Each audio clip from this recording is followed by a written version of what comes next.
मैं ऐसे हजरात को देखता हूं जो कि हर नेकी में उन्होंने हिस्सा डाला होता है, हर नेकी में हिस्सा डाला है, तबलीग भी कर रहे हैं, खिदमत खल्क भी कर रहे हैं, बीमारों की भी खिदमत कर रहे हैं, लोगों के फैसले भी करवा रहे हैं। चंद दिन पहले हमारा नारान का सफर हुआ, खतीब ऑफ नारान के हम जो है मेहमान थे। दूसरे दिन जब हमने अलविदा होना था तो रात हमने उनको कहा कि हजरत थोड़ा टाइम तो हमें दे दो। तो एक जगह खाने पे वो बैठे थे तो मुझे कहने लगे कि बस मैं 24 घंटे में 2 घंटे ही सोता हूँ। हम हैरान कि या अल्लाह ये क्या इंसान, क्या करते हैं, तबलीग भी कर रहे हैं, गैर मुस्लिम कई बहुत सारे मुसलमान हो चुके उनके हाथ पर। हालांकि नारान में तो मुसलमान ही हैं लेकिन वो इधर उधर निकल के तबलीग कर रहे हैं, गैर मुस्लिमों में भी काम कर रहे हैं। खिताबत का इतना उनका शोरा है। अजीब बात यह है कि नारान को इतनी को बहुत मशहूर जगह तो नहीं है, वहां पे तो टूरिस्ट आते हैं, लेकिन बयान जुम्मा सुनने के लिए इर्द गिर्द के पहाड़ों से नहीं, चिल्लात से भी लोग बयान सुनने के लिए आते हैं। और आने से पहले मस्जिद खचाखच भरी थी और उसके बाद शाम तक हम इंतजार करते रहे। कहीं एक जगह किसी के तलाक का मसला हल कराना है, कहीं किसी का मदद करनी है, कोई बीमार है तो उसकी बीमार पुरसी को जाना है। तो मैं हैरान हो रहा था कि ये बंदा कैसे नेकियों के ट्रैक पे चल रहा है, हर नेकी इसको मैसर हुई हुई है, खिदमत खल्क भी कर रहा है, शरीयत के मुताबिक फतवा भी दे रहा है, जुम्मा भी पढ़ा रहा है, दावत भी दे रहा है गैर मुस्लिमों को। कहने लगे कि हैरान कुन बात बताऊं कि जुम्मे से पहले जुमेरात का दिन था और कुछ उलमा को बुलाया था लेकिन वो आ ना सके, तो मैंने स्पीकर खोल के सीरत नबी पर बयान किया और सामने होटल में कुछ गैर मुस्लिम थे, उन्होंने वो बयान सुना। एक उनमें से बच्चा था, वो इंग्लैंड में उनकी फैमिली थी, वो इंग्लैंड से आए हुए थे। एक उनमें से बच्चा था, वो बड़ा ही इंप्रेस हुआ। अगले दिन मैंने जुम्मे पे बाकी सीरत पे बयान किया, वो भी उन्होंने उसी होटल में बैठ के सुना। और 9 बंदे जुम्मे के बाद मस्जिद में आ गए कि हमें कलमा पढ़ा दो। मैंने कहा अल्लाह अकबर, बैठे बैठे इसको तो पता भी नहीं, ये तो मस्जिद में जुम्मा पढ़ा रहा है और मुसलमान लोग हो रहे। ये क्या है? ये नेकियों का मोटरवे है।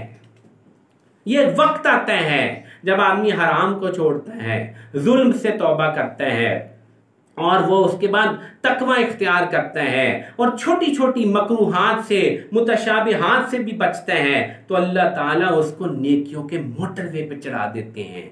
वो चल भी रहा होता है तो नामे आमाल में ठा नेकियां गिर रही होती हैं। ये खुशकिस्मत तरीन लोग होते हैं, लेकिन ये ऐसे नहीं बनते, ये मेहनत करते हैं, ये पहले खड्डों वाली सड़क पर चलते हैं, फिर एक वक्त आता है कि नेकियां उनके लिए हलवा हो जाती हैं। जो बंदा इतनी मेहनत करे उसके बाद रात को वो तहज्जुदें भी पढ़े, वो कैसे, हम तो थोड़ा सा सफर कर ले तो हम तो तहज्जुद पढ़ी नहीं जाती, वो रात को फिर दिन को वो जैसे वो सहाबा थे, दिन पे घोड़ों पे सवार, रात को मुसल्लों पे सवार, ये चीजें आसान हो जाती हैं। सारी रात सारा दिन मेहनत की, फिर रात को मुसल्ले भी अल्लाह उनको नसीब कर देते हैं। बात रिवायात का यूं मफहूम है कि ऐसे अल्लाह के प्यारे होते हैं, अल्लाह फरिश्तों को भेज के उनको खुद उठवा देते हैं कि मेरे सामने अब खड़ा हो जाए, कि अल्लाह उनको अपने सामने खड़ा होते देखा पसंद करते हैं। तो मेरे भाइयों, खुलासा कलाम यह है कि मौत तो आनी है और मौत पर यह सारा अमल मुनक़ते हो जाएगा। और इस अमल में एक इबादत है, एक मखलूक से एहसान है और दूसरी तरफ हराम और कबीरा गुनाह हैं और मखलूक पर जुल्म है। तो सबसे पहले मखलूक के जुल्म से तौबा कीजिए, हराम और कबीरा गुनाहों से तौबा कीजिए और फिर नेकी के ट्रैक पे चढ़िए।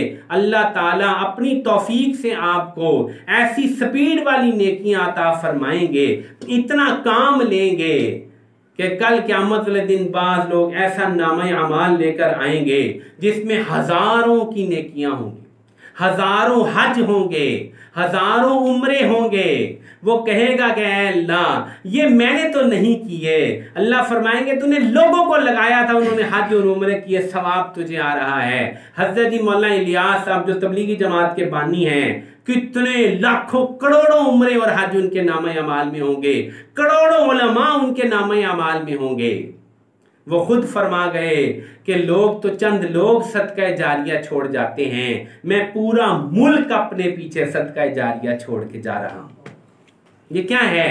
یہ وہ نیکیوں کی پرواز ہے جو اللہ تعالیٰ خود عطا کریں گے۔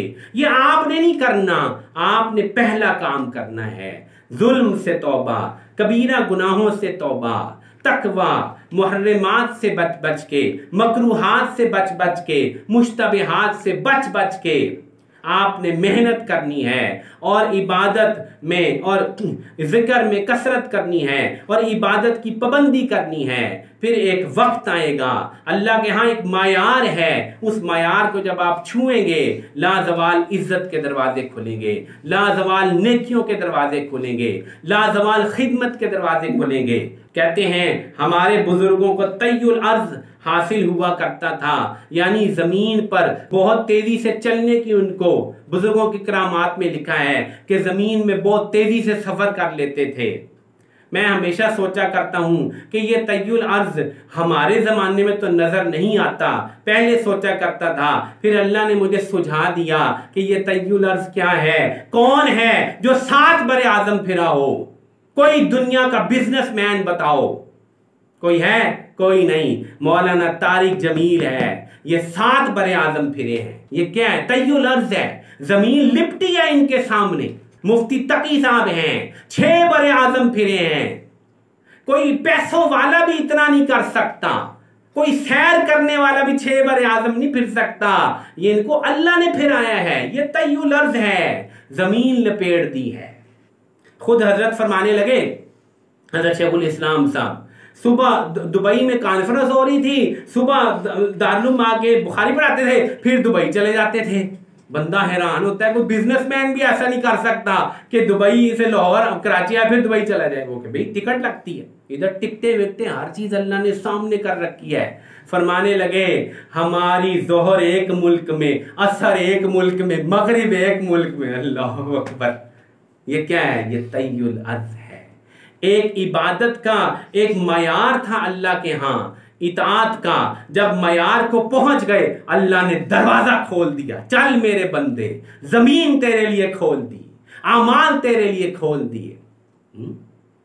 تو یہ وہ بات ہے جو میں آپ کے سامنے عرض کرنا چاہتا تھا۔ اللہ تعالیٰ سے دعا کرتا ہوں اللہ تعالیٰ ہم سب کو اس کی سمجھ نصیب فرمائے، اور ہم اس درجے کو تو نہیں پہنچ سکتے جس کو یہ بزرگ پہنچے ہیں، لیکن اللہ تعالیٰ ہم کو یہ توفیق ضرور دے کہ ہم ظلم سے توبہ کریں، اور ہم کبیرہ گناہوں سے توبہ کریں، اور ہم یہ جو جتنی تیزی سے لوگ مر رہے ہیں اس پر ہم عبرت حاصل کریں۔ وآخر دعوانا الحمدللہ رب العالمین۔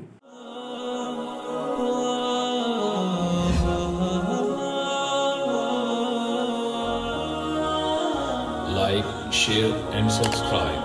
Engineer Mufti Atif.